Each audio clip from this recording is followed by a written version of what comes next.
It's been raining for the last week here in Norway, and the conditions, as you can see, are completely crazy. Everything is soaking wet. In a survival situation where you find yourself out in the middle of nowhere, there are a few things that are so important, and one of them is how to make fire. Fire is essential for your survival to maintain core temperature at the level where you're not gonna go to hypothermia. So in today's video I'm gonna show you how to make fire in rough condition, especially like now, because it's been raining for many days and everything is soaking wet.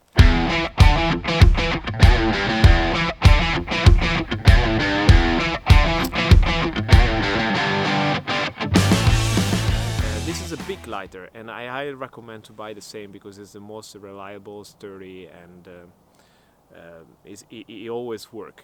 You can dump this into the water and it's keep working. A tip that I give you is to remove the child safety on the top, usually is up here, and just roll a piece of duct tape around it, as I did in this case.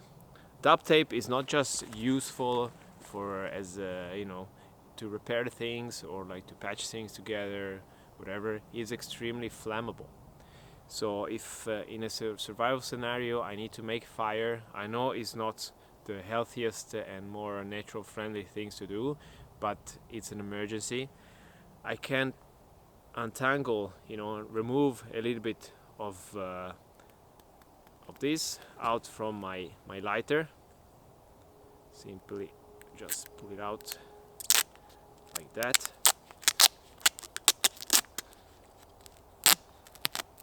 And start making small pieces out of it,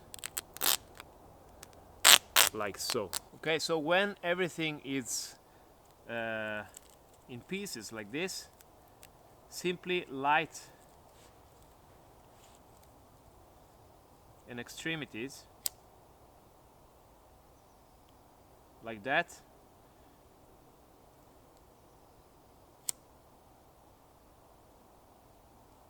and let it burn.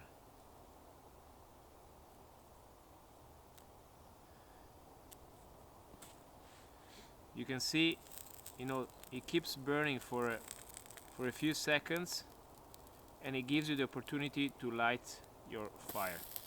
Even if it's going in the water, as you can see, it keeps burning and burning and burning and burning.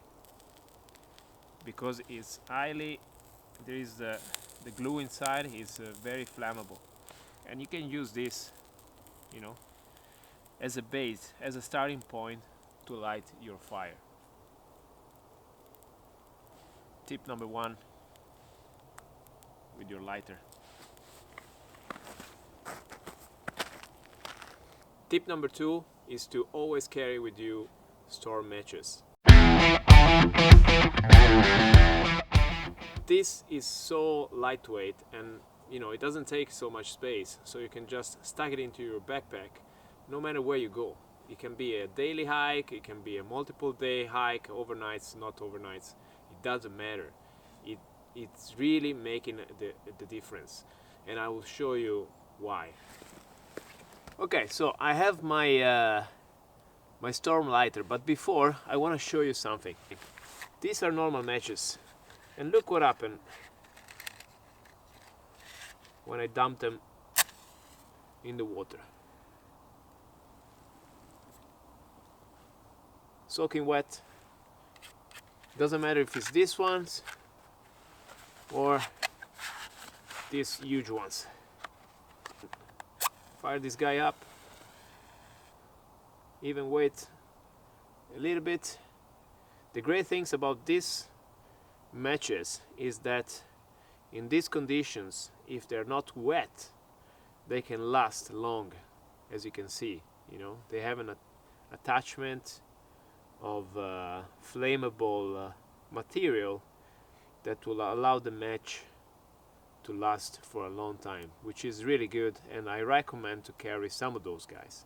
But look what happens when this goes into the water, or if it's extremely rainy weather and you don't have the possibility to to light these guys up. Look what happened. Out.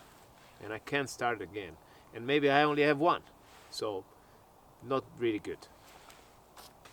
Now look what happened with the storm matches.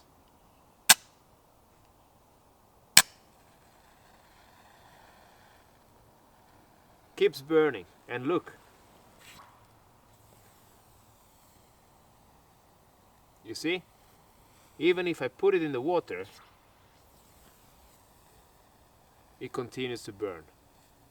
And this is why you should always carry one of those in your backpack. Tip number 3. Carry a ferro rod with you all the time and some kind of cordage in natural material like this. A ferrocene rod, as you probably know, it's making extremely high temperature spark like this. But this is not enough if it's very wet weather. You need to find something extremely dry to be able to allow the sparks to sit on that very dry material and start the first little flame.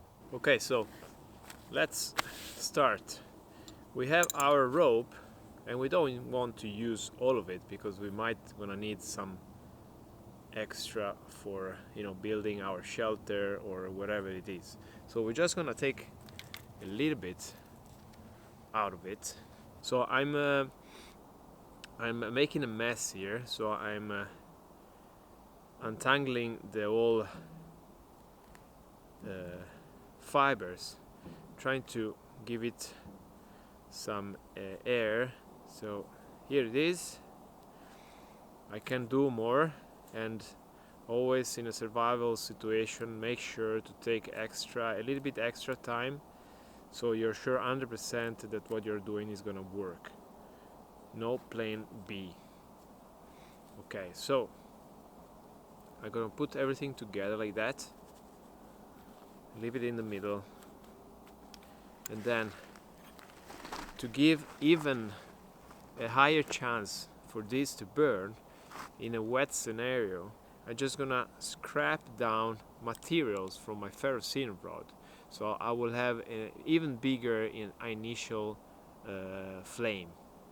So I'm just gonna scrape out material like that, being very gentle because I don't want to create any sparks that will, you know, ruin my whole plan here. So just small scrapings, small ferro rod material will just fall inside my my bundle here, and when I feel I'm ready, then I will keep the head or the tip of the ferrocene rod down here, so this is not gonna move, and I will throw the first sparks into it like this. And look, you have all the flame that you need. Okay, before we go into the bonus tip, let's call it like that, there is another solution to start the fire, and that's with steel and flint. This is a very last chance, because in a wet scenario it's gonna be extremely hard for you to start a fire like that. You need to have something extremely dry, like some charcoal that usually you put top of your flint, and then you will throw spark on top of it. The tip that I wanted to show you now, it's something that you can prepare at home easily. You just need some cotton, like in this case, and it can be just a normal cotton or pads like this one, and there are different methods that I use to make sure that these guys are efficient. The easiest way to do it is to use some Vaseline And Vaseline is a product that you can find everywhere, in the pharmacy or in shops, and it doesn't matter. It's highly flammable. So what I normally do at home, I take some of the cotton like that, and I put it in the Vaseline like that, and I create balls. Okay, like that. Then with these balls I will be able to light a fire, and not just that, the fire will last much longer than simply with the cotton. Let me show you the difference. So this is the ball that I just made, and this is just cotton here. Okay, I'll take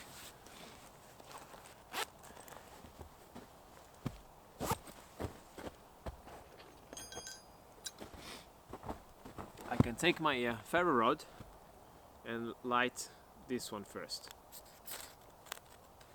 It lights immediately, so it's very efficient. Alright, so this is the one without Vaseline, and this is the one with Vaseline. As you can see, this one is already out, almost is out. This one, it keeps burning, and it's extremely simple to understand why. Alright, so I have many with me always. Another thing that you can do with these pads is to collect all the candles that you have at home that are running out, or just buy new candles or wax. You boil it, so you liquefy the wax, and then you dump these guys inside of it, and for just for a few seconds, then you put them out and you let them dry. What happens is that you will have a layer of wax outside and the cotton in the middle. I'll do another tutorial more specific on how to make all these things at home, and it's extremely practical and extremely useful for emergency situation. As you can see, it's still burning. One very last thing, guys, before you go. This is resin that is leaking out from this pine tree, and it's a product of defense. It's been cut in some points, this poor tree, so is leaking out all this resin that is functioning as a protection for him to don't get any diseases, but is great for us to collect because we can use it as a wax. As I was saying before, if you're in a forest and in a survival situation and you don't have the wax with you, you can still use this with the same purpose as a candle. And this is gonna be another video for the future, but a good tip for today. Remember to look around where you are and to take the best advantage of the situation and the environment that you are in. I hope this kind of video is helpful. I hope that will inspire some of you to go out and practice, because practice makes the whole difference. You can just watch a video and pretend that everything's gonna be fine. It's good things for me, because it's allowing myself to go out and practice, even though I know how to do all these things already. So please leave a comment below if you like to see more videos like this, or if you want to see something else in more details, or something completely different from what I did today. This is my first video, so I'm sorry if it wasn't perfect with my English. I'm trying to do my best to make it more as clear as possible. And I love being out here in nature, as you probably know. So one last thing, guys, just remember to leave a like if you like this kind of video, and to all of you that are new, remember to subscribe to my channel and to hit the bell so you will receive notifications of all my future contents. For today is everything, guys. I'll see you in the next videos. Stay in the woods and have fun out there. That's the most important thing. See ya.